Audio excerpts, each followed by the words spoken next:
नमस्कार, मैं नारायण राम चौधरी, प्रदेश अध्यक्ष जनसंख्या समाधान फाउंडेशन राजस्थान। आज कोरोना महामारी हमारे देश में एक भयावह रूप ले चुकी है और सरकार के हाथ पांव फूल रहे हैं इसको व्यवस्थित ढंग से मैनेज करने में। ये ऐसी स्थिति हमारे देश में क्यों आई? इसकी एक ही वजह है जनसंख्या वृद्धि। अगर हमने जनसंख्या वृद्धि जो बढ़ रही है और हमारे संसाधन जो घट रहे हैं, इस जनसंख्या वृद्धि के ऊपर हमने विचार नहीं किया तो हमारा राष्ट्र, हमारा देश विकास तो क्या, इसको बचाना भी बहुत मुश्किल हो जाएगा। आज हम लोकतांत्रिक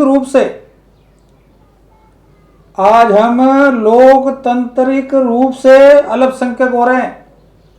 हिंदू समाज अल्पसंख्यक हो रहा है। आने वाले कुछ वर्षों में हमारे भारत राष्ट्र में हिंदू समाज अपने आप को असहाय महसूस करेगा। अगर हम नहीं चेते तो फिर कभी नहीं चेतेंगे। आज हमारे राष्ट्र में जो समस्याएं आप देख रहे हैं, करीब 8 राज्यों में हिंदू अल्पसंख्यक हो चुके हैं, वहां हिंदू रह नहीं सकते। बंगाल के चुनाव में आपने देखा होगा कि जिस तरह से चुनाव के बाद वहां के कार्यकर्ताओं की हत्या हुई, राष्ट्रवादी कार्यकर्ताओं की, और उन कार्यकर्ताओं के दुकानें लूटी गई, बहन बेटियों की इज्जत लूटी गई। और यह स्थिति आज हमारे स्वतंत्र भारत में है तो आने वाले समय में इस देश के हिंदू समाज के साथ क्या होने वाला है, अगर आप अब नहीं चेते तो कभी नहीं चेत पाओगे। इस देश को बचाना है, इस देश की धर्म, संस्कृति और बहन बेटी और गौ माता की रक्षा करना है तो इस देश के अंदर जनसंख्या नियंत्रण कानून अति आवश्यक है। आज आपने वो जो कश्मीरी पंडित, जो 4 लाख कश्मीरी पंडितों को रात को भगा दिया गया था, दर दर की ठोकरें खा रहे हैं पूरे हमारे ही देश में एक विस्थापित के रूप में, आप वो नहीं देख रहे हैं। आज बंगाल के अंदर दुकानें लूट रही है, बहन बेटियों की इज्जत लूट रही है, क्या हमारे हिंदू समाज नहीं देख रहा है?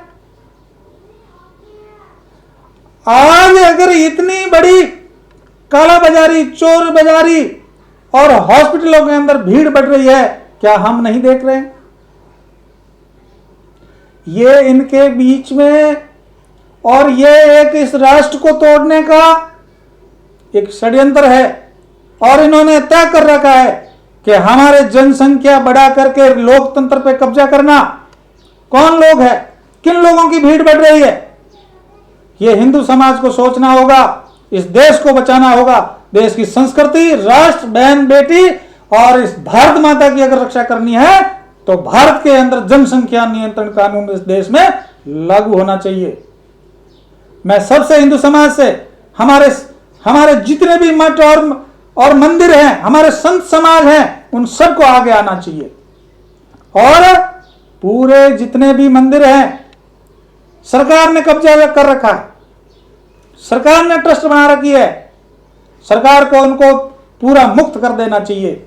और हमारे मंदिरों को, हमारे जितने भी संत समाज हैं, सनातन धर्म की शिक्षा देनी चाहिए, गीता की शिक्षा देनी चाहिए और भारत को एक सांस्कृतिक राष्ट्र और हिंदू राष्ट्र की ओर आगे बढ़ाने के लिए संत समाज को आगे आना चाहिए। और इस जनसंख्या के रूप से, दानव रूप से हमारे सामने एक विकराल रूप ले रहा है तो सभी सामाजिक संगठन, संत समाज को सोचना चाहिए कि हमारे जो मंदिर है वो सुरक्षित कैसे रहेगा, हमारी बहन बेटी है वो सुरक्षित कैसे रहेंगे, हमारे धर्म ग्रंथ सुरक्षित कैसे रहेंगे। ये संत समाज को, सामाजिक संगठनों को और आगे आकर के इस हिंदू समाज को एक जन जागरण रूप में एक रोडों पर आकर के एक बड़ा आंदोलन को खड़ा करना चाहिए। हम इसके लिए तैयार हैं और हमारा जनसंख्या समाधान फाउंडेशन पिछले 7 वर्षों से इस ओर से कार्य कर रहा है। माननीय इंद्रेश कुमार जी जो संघ प्रचारक है, हमारे मुख्य संरक्षक हैं, माननीय अनिल जी भाई साहब जो हमारे राष्ट्रीय अध्यक्ष है, ममता सहगल, कश्मीरी पीड़िता है वो, कश्मीरी विस्थापित है वो, उनके परिवार को रात को 12 बजे पूरे भारत में भटकने, दर दर की ठोकरें खाने के लिए वहां के लोगों ने मजबूर कर दिया। आज वो हमारी संयोजक है और वो पूरे देश में आंदोलन कर रही है। आज वही हमारी बहन बेटी जो एक छोटी बच्ची को रात को भगा दिया गया था, क्या हम ये चाह रहे हैं कि दोबारा ऐसे हमारे देश के अंदर एक खतरा पैदा हो? जनसंख्या को अगर बैलेंस करना है तो बढ़ती हुई जनसंख्या और एक धार्मिक समान रूप से सबको एक समान मानते हुए सबके ऊपर एक समान रूप से कानून इस देश में लागू होना चाहिए। ये मेरा आग्रह है, आपसे विनम्र निवेदन है कि इस और आप जागृत होइए, आगे बढ़िए और एक ये कोरोना काल खत्म हो जाए तो एक बहुत बड़ा आंदोलन हमको खड़ा करना पड़ेगा। और सबसे पहले अगर कोई भारत में कानून लागू हो तो जनसंख्या नियंत्रण इस देश के अंदर लागू होना चाहिए। जय हिंद, जय भारत।